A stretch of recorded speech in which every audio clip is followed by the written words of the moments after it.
Hello everyone, welcome to my channel. आज हम इस वीडियो में बीएससी सेकेंड सेमेस्टर के लिए केमिस्ट्री सब्जेक्ट के यूनिट 4 का डिटेल सिलेबस डिस्कस करेंगे।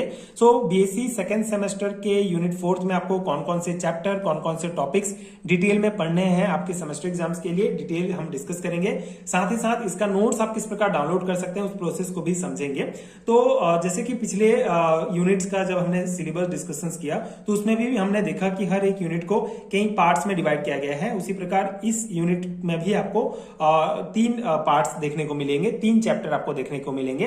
पहला आपका colloids and surface chemistry, second है chemical kinetics and third part है आपका कैटालाइसिस। ठीक है, तो तीनों पार्ट्स को एक एक करके हम समझते हैं कि कौन कौन से टॉपिक्स आपको इनमें पढ़ना है। सो पहला चैप्टर है हमारा colloids and surface chemistry. So colloids and surface chemistry के अंतर्गत सबसे पहले आपको कोलाइड्स क्या होता है इसका बेसिक कॉन्सेप्ट डिटेल में पढ़ना पड़ेगा। उसके बाद कोलाइड्स का क्लासिफिकेशन आपको देखना है कि किस प्रकार से क्लासिफाइड किया गया है कोलाइड्स को, एंड इसके अलावा optical, kinetics and electrical properties of colloids. ठीक है, ये बहुत इंपॉर्टेंट टॉपिक है कि कोलाइड्स के जो kinetics and electrical and optical properties क्या क्या होते हैं, तीनों को इंडिविजुअली आपको डिफरेंट वे में पढ़ना पड़ेगा। ठीक है, डिफरेंट डिफरेंट प्रॉपर्टीज। उसके बाद कोगुलेशंस क्या है, हार्ड डिस्क्लूज लॉ क्या होता है, flocculation values, protection, gold number क्या है, emulsions, micelles and types, gel, फिर उसके बाद syneresis and thixotropy, physical absorptions and chemical absorptions. ठीक है, तो ये सभी इंडिविजुअल टॉपिक्स इंपॉर्टेंट हैं आपके सेमेस्टर एग्जाम्स के लिए। यहाँ पे सेमेस्टर एग्जाम्स में क्या है कि जो सिलेबस बनाया गया है नेशनल एजुकेशन पॉलिसी के अकॉर्डिंग, उसमें हर एक चैप्टर के जो इंपॉर्टेंस कॉन्सेप्ट है, इंपॉर्टेंट टॉपिक है, उन्हीं को ऐड किया गया है। देखिए, कोलाइड एंड सरफेस केमिस्ट्री में और बहुत सारे टॉपिक्स हैं, बहुत सारे कॉन्सेप्ट हैं, बट यहाँ पे जितने भी कॉन्सेप्ट एंड टॉपिक्स यहाँ पे जो इंक्लूड किए गए हैं सभी बहुत इंपॉर्टेंट है। ठीक है, तो सभी से आपके ऑब्जेक्टिव टाइप क्वेश्चंस भी बन सकते हैं, तो आपको बेसिक कॉन्सेप्ट के साथ डिटेल में पढ़ना पड़ेगा इन टॉपिक्स को। ठीक है, इससे आपका पहला चैप्टर कवर हो जाएगा। सेकंड है आपका केमिकल काइनेटिक्स एंड कैटालाइसिस। ये फिजिकल केमिस्ट्री का इंपॉर्टेंट एक चैप्टर है। तो केमिकल काइनेटिक्स के अंतर्गत आपको रेट्स ऑफ रिएक्शन क्या है, factor influencing rate of reaction. ठीक है, सबसे पहले तो रेट ऑफ रिएक्शन आपका बेसिक कॉन्सेप्ट होता है केमिकल काइनेटिक्स में। उसके बाद इसका फैक्टर कौन कौन से जो है अफेक्ट करते हैं रेट ऑफ रिएक्शन को। उसके बाद रेट लॉ क्या है, rate constant, order and molecularity of reactions, rate determining step, zero, first and second order reactions. ठीक है, ये बहुत इंपॉर्टेंट है। Zero order reaction, first order, second order reaction सभी को आपको अच्छे से पढ़ना है।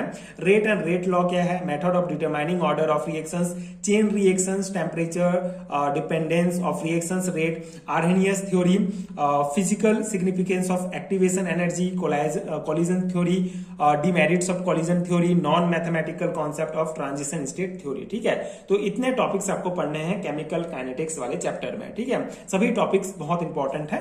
आई होप कि आपको समझ में आ गया होगा कौन कौन से इंडिविजुअल टॉपिक्स हैं जो आपको आपके फोर्थ यूनिट के प्रिपरेशन के लिए पढ़ना है।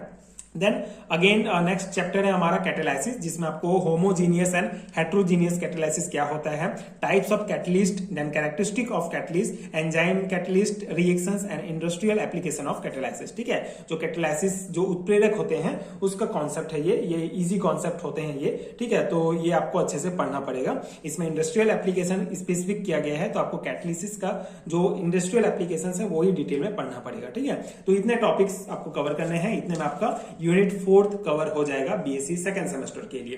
तो आई होप कि ये सिलेबस आपको समझ में आ गया होगा। इजी है, अगर आप अच्छे से एक एक टॉपिक को प्रिपेयर कर लेते हैं तो आपको जो है सेमेस्टर एग्जाम्स के लिए कोई परेशानी नहीं होगी, तो इजीली आप इसको प्रिपेयर कर सकते हैं। तो ये आपका सिलेबस हो गया। अब अगर मैं इसके हैंडरिटन नोट्स की बात करूं, अगर आपको कंप्लीट हैंडरिटन नोट्स चाहिए, पीडीएफ फॉर्म है इस सिलेबस का, तो नीचे डिस्क्रिप्शन बॉक्स में आपको पीडीएफ स्टोर का लिंक मिलेगा, जहां से आप पेड हैंडरिटन नोट्स डाउनलोड कर सकते हैं। आपको इंडिविजुअल लिंक मिलेंगे अलग अलग यूनिट के, अलग अलग चैप्टर्स के। अगर आपको कंप्लीट सिलेबस का नोट चाहिए तो उसका भी अलग से लिंक मिलेगा, जहां से आप बीएससी सेकंड सेमेस्टर का कंप्लीट सिलेबस का नोट्स, चारों यूनिट का नोट्स एक पीडीएफ में प्राप्त कर सकते हैं। तो सभी का इंडिविजुअल लिंक मिलेगा। नोट्स लेने का प्रोसेस बहुत सिंपल है। लिंक पर आप टच करेंगे तो डायरेक्ट इंस्टामोजो के वेबसाइट पर पहुंच जाएंगे। वहां आप अपना बाय नाउ पर क्लिक करेंगे, then first name, last name, email address वगैरह आप फिल करेंगे। देन आपको पेमेंट ऑप्शन दिखेंगे, जहां से आप पेमेंट करके नोट्स ले सकते हैं। नोट्स आपको डायरेक्टली आपके ईमेल में भेज दिया जाएगा, वो या वहीं पे आपको डाउनलोड का ऑप्शन दिखेगा, जहां से आप नोट्स डाउनलोड कर सकते हैं। तो ये सिंपल से प्रोसेस है नोट्स लेने का। इसके अलावा स्क्रीन पर आपको एक व्हाट्सएप नंबर भी दिख रहा होगा, वहां भी आप मुझे पेड हैंडरिटन नोट्स के लिए डायरेक्ट कॉन्टेक्ट कर सकते हैं, जो अगेन आपके लिए बहुत हेल्पफुल होगा। एंड आई होप कि ये सिलेबस डिस्कशंस आपके लिए हेल्पफुल रहा हो। एंड नोट्स लेने का फायदा ये होगा कि आपको इस चैप्टर के प्रिपरेशन के लिए किसी दूसरे सोर्स की आवश्यकता नहीं होगी। आप नोट्स लेके उसको प्रिंट निकाल के डायरेक्ट अपने सेमेस्टर एग्जाम्स की प्रिपरेशन कर सकते हैं, उससे आपका टाइम बहुत बचेगा। तो आप नोट्स के लिए डिस्क्रिप्शन बॉक्स चेक कर सकते हैं। एंड अगर आपको वीडियोस देखने हैं, इन कॉन्सेप्ट को, इन टॉपिक्स को समझना है, तो उसके प्लेलिस्ट का लिंक भी आपको नीचे डिस्क्रिप्शन बॉक्स में मिलेगा, जहां बीएससी सेकंड सेमेस्टर के सभी वीडियोस देख सकते हैं एक साथ। तो ये था हमारा 4th यूनिट का सिलेबस डिस्कशंस। अगर वीडियो हेल्पफुल रहा हो तो आगे की वीडियोस देखने के लिए आप चैनल के साथ जुड़े रहिए। Thank you so much for watching.